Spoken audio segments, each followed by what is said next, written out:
What's up? Keep it up! So, part 2 ng Angat River natin na biyahe. So, part 2 ng video natin ito. So, yung sikat na tulay, oh, yung tulay na yan, sikat na yan. Ay, yun yung Bitbit River banda. Yung mga ilog dito sa bandang Bulacan.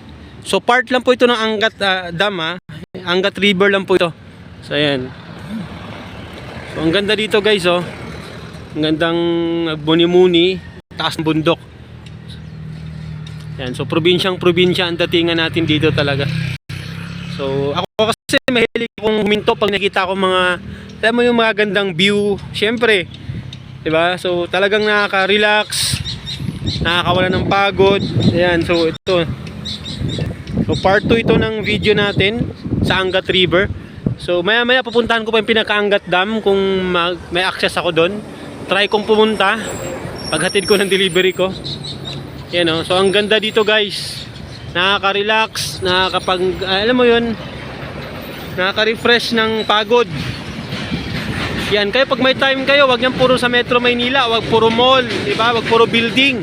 Try niyo ring mag-outing, mag-camping, mag-swimming, ayan.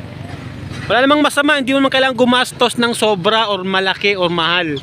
'Di ba? Kahit simpleng outing lang, makakapag-unwind man lang din minsan yung sarili natin. So ayan, so ito part 2 ng Angat River natin. So mamaya try kong puntahan yung Angat Dam para makunan ko ng video. So once again, follow me for more. Marchoy. What's up? Keep it up. Lahat. Bye-bye.